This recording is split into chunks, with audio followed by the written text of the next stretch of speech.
Without further ado, I will turn it over to Jesse's Journey Board Chair, Dr. Jeff Preston, also Professor of Disability Studies here in London, but he can do an amazing bio introduction of himself. So without further ado, over to you, Jeff. Great, thank you. Thank you for having me, and thank you for allowing me to speak to you sort of this late on a Sunday. I really appreciate it, and I've been given a very small window. I have a lot to say about activism and advocacy more generally, but I will try to keep my my comments brief, which anyone who knows me will know that that's not going to go well. So here we go. So who am I? So my name is Dr. Jeff Preston. I am an assistant professor of disability studies at King's University College, which is an affiliate of Western University.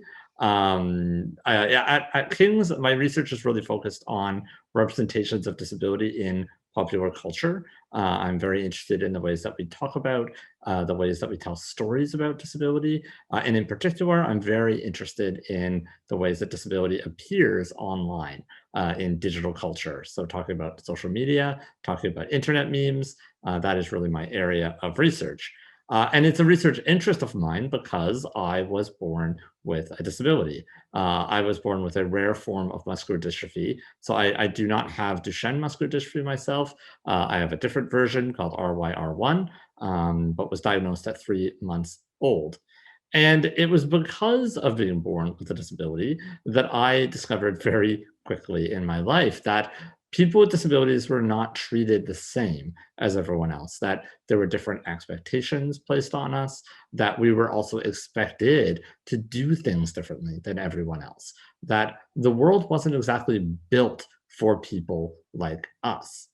This is where, in my world, in the world of the academy, we talk about what's called the social model of disability. And the social model of disability is about changing the ways that we understand disability, to think about not just the ways in which the body can be a root of disability, something like muscular dystrophy, which affects our muscles, but also the ways in which the environments around us can be disabling. That perhaps having to use a wheelchair would not be as disabling if the world was more accessible. That perhaps having an intellectual impairment, something like ADHD or autism, wouldn't be as disabling if our education systems were not structured, assuming that people would not have those disabilities when entering a classroom. It's for that reason that from a very young age, my parents raised me with the understanding that I was going to have to fight for myself, that I was going to have to raise my voice to be able to live in this world fairly, functionally, and independently. I took that message to heart. And when I was in my undergraduate at Western, I decided that I was really frustrated with the ways in which we do accessible transit, or rather the ways in which disabled people have a really hard time getting around this country, even just this province, even just this city, if they use a wheelchair. It's for that reason that in the spring of 2008, I took my electric wheelchair and I drove it from London to Ottawa, 650 kilometers on a side high road on Highway 2 to raise awareness about the lack of accessible transit. The reason is if you want to get anywhere in an electric wheelchair, predominantly you have to do it yourself. You're out driving in the streets, on the sidewalks, rain or shine.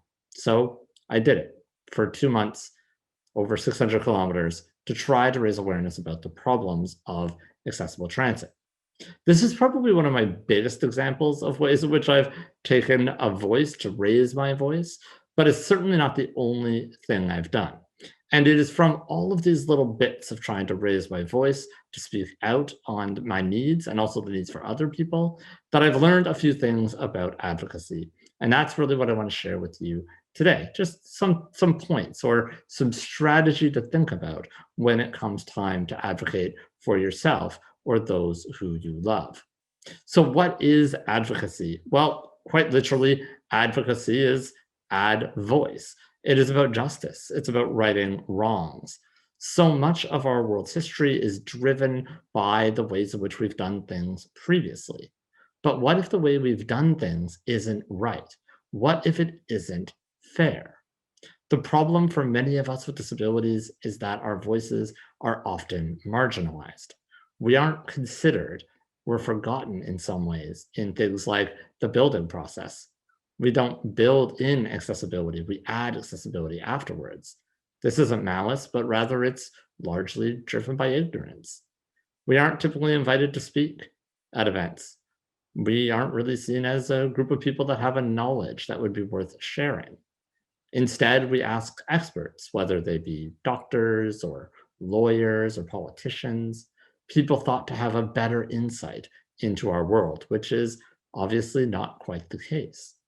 This is why advocacy is so important. It is about raising our voices for those who aren't able to raise them themselves, or perhaps for those who don't feel comfortable raising their voice. Not everyone is set to be an advocate. Not everyone wants to be an advocate.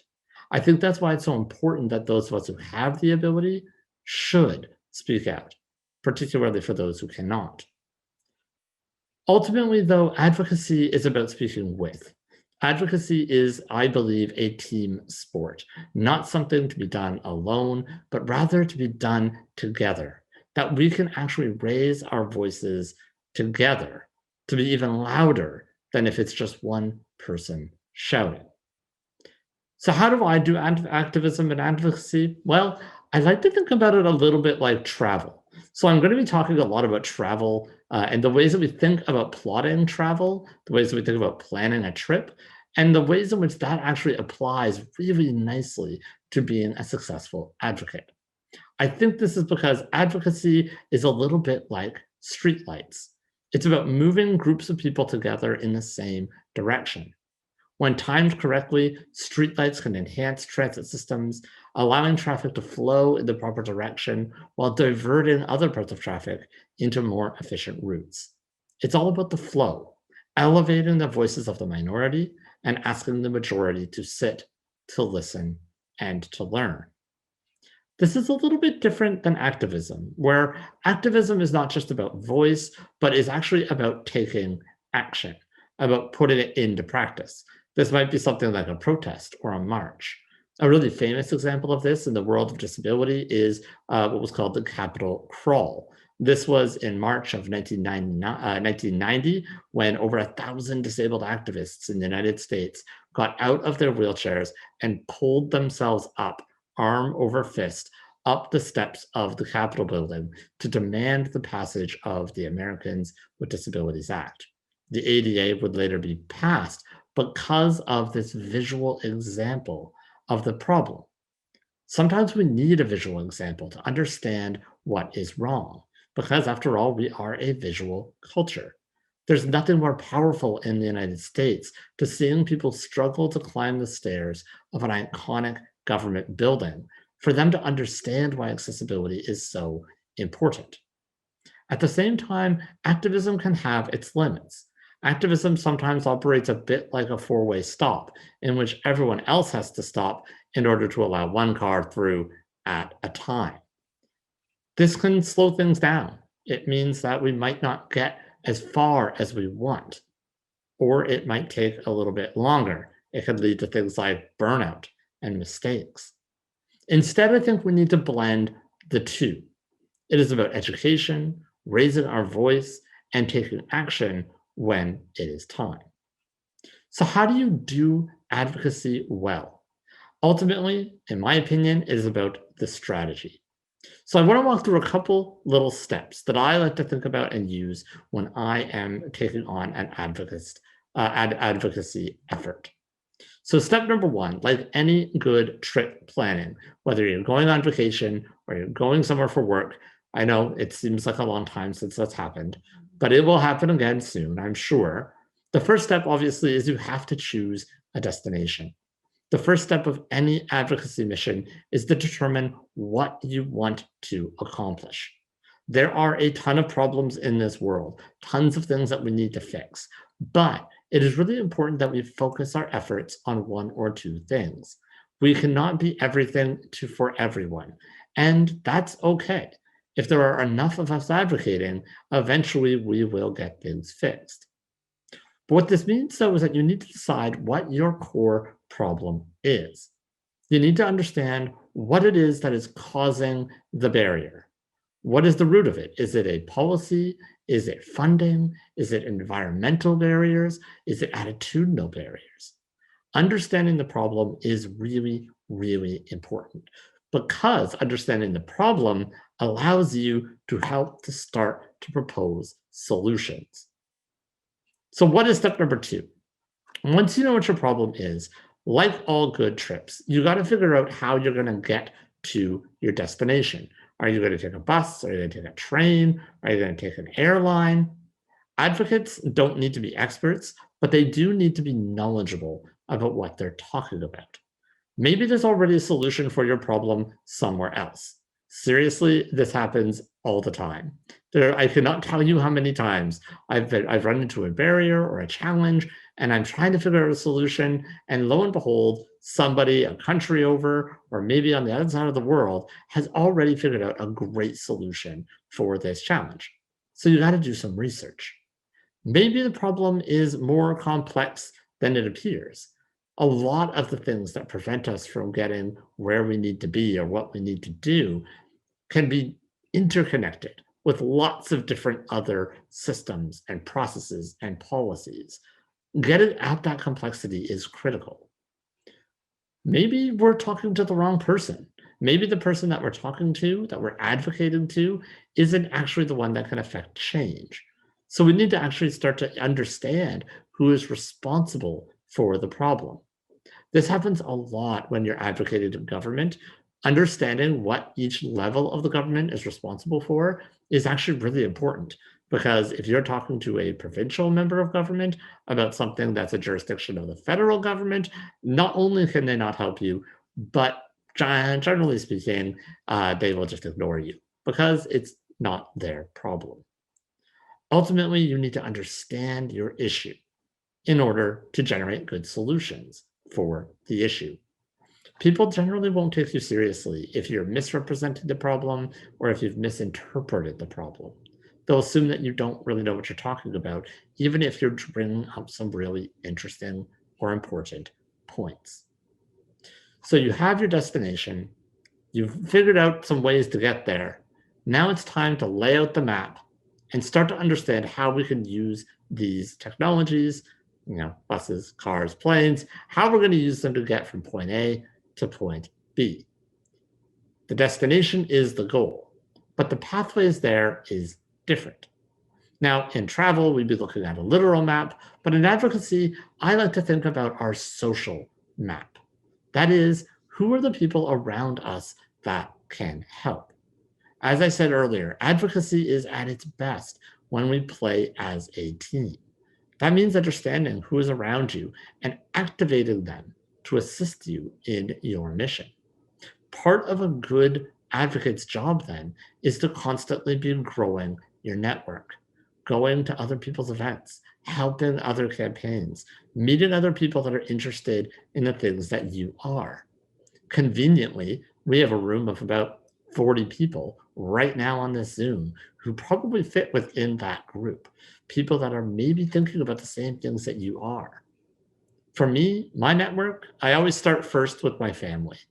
They are usually your biggest supporter, so pump them for time and money and energy.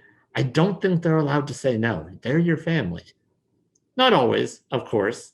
There have been times when my parents have said, Jeff, that is a wild idea. You should definitely not do that. In fact, my mom didn't really want me to drive my electric wheelchair to London to Ottawa. But that's okay, because my second group that I always go to are my friends. Right after your family tends to come your social family circle. It's about finding people that are able to support you emotionally, but also literally, in terms of who are the people you know who have really good camera skills, might be able to take some good pictures to show the problem. Who do you know that's really good at talking or selling, maybe is good at fundraising or media relations? Who is your friend that's really organized? They might help you to keep things on track, keeping you on mission. Ultimately, whenever I talk to anybody about an advocacy effort, the end of our conversation always ends with one important question. Do you know one or two other people that might want to help us? by growing the number of people that are aware of your issue and are committed to helping with your issue, this is the best way to move forward. There are lots of other ways, though, that you can build your network, whether it be other disabled people, whether it be school or work settings, even people within the government can be supportive of you. One thing I've learned is that you need to befriend the people behind the desk, the people behind the phone lines, the people that are working 9 to 5 in the halls of power. It is the bureaucrats that actually are a great resource for getting access to information and also to people who will then eventually make the change that you wish. Last but certainly not least, if you're going to be an effective advocate, it's about working efficiently. It's about working smart. Sometimes when you go on a road trip, you want to take the scenic route, but usually you want to get there as fast as possible. For advocates, this means figuring out the easiest way to achieve our goal. There are tons and tons of ways to be an advocate, but there are a few big things that I want you to remember. Number one, I want you as an advocate to be empathetic. Remember that advocacy is about working with people. And so therefore, we need to treat them the ways that we would want to be treated. That screaming and yelling doesn't tend to make things better, even if it does feel really good at the time. There's that old adage, you get more bees with honey, and I think that's true in advocacy as well. At the same time, I want you to always try to make it personal. Making it personal is effective because it engages the other side to become empathetic to your challenges. This isn't just your problem that you're trying to resolve, but rather it's also the problem of everyone else. Accessibility is not just for disabled people. In fact, everyone benefits when we become more accessible. A great example, closed captioning on television and movies. Closed captioning was invented for people that can't hear the auditory, the spoken word in the film. But we are finding that a lot of people are now using closed captioning on things like Netflix because you actually miss interesting parts of the story. This is what we call in disability studies disability gain, as in the ways that things are better when we actually make things for not just disabled people, but for everybody. I think it's critical that we be solution-oriented in our advocacy. This isn't about causing trouble. It's not about getting people in trouble, but rather it's about fixing problems. Unfortunately, it's not just enough to identify the problem, but we also need to bring solutions to bear. You can't just say what's wrong. It's really important that we offer solutions as well. And in these solutions, we need to think about how both sides can benefit. This is what I call thinking win-win. If everybody benefits from the change, it is far more likely that you will be successful in your effort. Think not just how it will benefit you or your loved ones, but the ways in which everyone gets to benefit. Last but certainly not least, I would strongly recommend leaving contact with the media as a last resort. The media can be very effective at moving things forward when you're stuck, but unfortunately, going to the media also tends to upset people. People don't like being tattled on, and they certainly don't like getting shamed in the press. As a result, I tend to try to leave the media until I know I have no other option. Once you've put all these things together, it's now time for you to take your show on the road. You have a plan, you have a group, you have a strategy, and now it's time to put it into action. I don't have much to say about this, but I did want to share one little nugget of truth. So it's the night of May 4th, 2008, and I'm laying in bed looking at the ceiling the day before I will start to drive my electric wheelchair from London to Ottawa. And the only thing running through my head at the time was, this is a bad idea. What am I doing? Why am I doing this? This is going to fail. My head was full of doubt. I was convinced that this wasn't going to work, that no one was going to listen, that the chair would break down, that everything would fall apart, that I would look like a fool, that it was going to be a terrible experience. That doubt, that anxiety is completely normal and natural. We're kind of conditioned to have those feelings, to not rock the boat too much. But at the end of the day, we all have to make a choice. Our choice is ultimately that we can either do something or we can do nothing. We can either say something or we can say nothing. Ultimately, the world doesn't typically change if you don't do something. The world doesn't change if you don't say something. So while you may have those doubts, that anxiety that this is the wrong way, the wrong thing, take solace in the knowledge that this is exactly what happens to pretty much everybody that tries to change the world. But without taking that first step, without making the choice to raise your voice, the world probably doesn't change very much at all. We need your voice. We need your energy, your passion. And it's only with that, all of us together, can we complete the journey that we're on. So that's what I have to share with you this evening, I suppose. It's 5:26. So I'm going to turn it over to Rochelle because I'm not sure how the Q&A is being moderated. Thank you so much, Jeff, and what inspirational words to leave us on. If anybody does have any questions for Jeff, please do put them into the Q&A section right now, and then we'll be able to answer some of those. So just on the bottom of your screen, you have a Q&A area on Zoom, and we'll just wait for any of those questions to come in. Don't leave us yet. Perry's just going to make some final remarks and say a nice big thank you to us in a second. So if you do have any final questions, just go ahead and put that into the Q&A area at the bottom of your screen.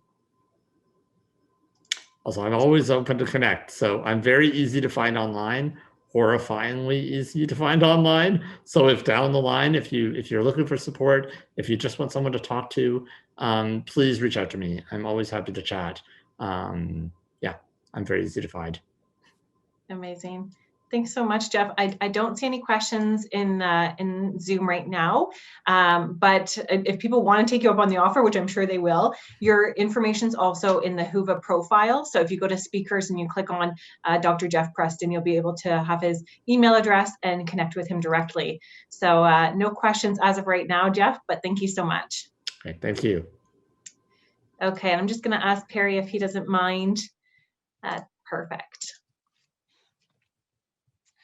Thank you, Jeff. Amazing, as always. And certainly, as you know, advocacy is a big part of what we want to continue working on here. Nicola has done a great job in starting that here at Jesse's Journey, and we'll be doing more of that in the future. But certainly some great and encouraging words for folks as we try and unite the Duchenne community in Canada around this cause and working with government and others to advocate on behalf of the Duchenne community and the rare disease community more widely. So thank you for being with us this afternoon. We're almost to the end of 3 amazing days. Began Friday night and yesterday, and a wealth of content. And I think most of all, the part to engaging families was really a key to the coming together this weekend. There's a couple of breakouts just after my remarks, so those will begin at about 5:30. But first, I just want to, on behalf of Jeff, our board chair, and the entire board, want to thank you for joining us this weekend, whether it was the entire time or even just a few moments over the weekend. Hopefully we've met your expectations in information and the opportunity to engage with us and each other this weekend. Our mission at Jesse's Journey is clear: to raise funds, fund research, and support individuals and families living the fight to defeat Duchenne. And most important in that are you, the families across Canada. Jesse's Journey may have been born in London with Jesse and the Davidson family, a legacy that will live on until there's a cure. As John Davidson says, when you want to make a difference, quitting isn't an option, and everyone should try and make a difference. Our areas of focus are clear at Jesse's Journey: education, advocacy, as we just heard, engagement, and research. We invite you to join us in our work. A family advisory committee has recently been established to connect individuals and also to help provide us with advice and direction of what's important for you, the families. We're looking for ambassadors to help further our advocacy and our fundraising support for research. Our largest fundraising program is our virtual Walk to Defeat Duchenne. This year's event raised over $100,000 with families representing in the Founders Walk across the country, and we had literally participants from one side of the country to the other. It's a fun way to involve family, friends in your community. We'll be rolling out some new information in the new year with regards to the 2021 version. It will be virtual, and we hope that you and your community of friends and supporters will get behind the walk. Squad Up is a newer event and designed around gaming, which we've heard a lot about this weekend, mostly video games. Play games and defeat Duchenne is the very simple message. You register and ask family and friends to support your fundraising. This is proving to be a great way for Duchenne boys and young men to connect in a fun way while enjoying each other's company. We have more to come on this. Matt Gennaro is leading this from our team. But we'll be launching this very early in the new year, and there may be one more fundraiser before the end of the year. Individuals can also help fund our research programs through our Journey Champion monthly giving program. Contact us about becoming a Journey Champion donor for as little as $10 a month. And you might have seen a recent mailing regarding our year-end campaign, which is now launched. 7 donor families have kindly contributed $50,000 to match all donations between now and the end of the year. The Prendergast story from Ottawa is the profile of having learned of the diagnosis in just April of this year. We thank Rachel and Stephen for sharing their story. So to get involved is easy. If you'd like to establish a family or community fundraiser of your own, like so many other families across Canada have already done, please reach out to us at info@jessiesjourney.com. In a very few short, easy steps, we can have your fundraiser up and running to support Duchenne research. Now, before we go, I want to take a moment to offer some thanks. First, to our corporate partners who have helped us by providing support to help build out our educational programs, which are new to us here at Jessie's Journey in just the last couple of years. PTC Therapeutics has been with us since our first family forum was launched in 2019. That was last May. And all the names you see listed here, from Sarepta, Ital Pharmaco, Pfizer, Catabasis, Roche, Dentist Therapeutics, and Solid Biosciences, have stood behind us as we have helped build out a program to help inform and empower you as Duchenne families and caregivers. Thank you to BC Children's Hospital as well for your partnership.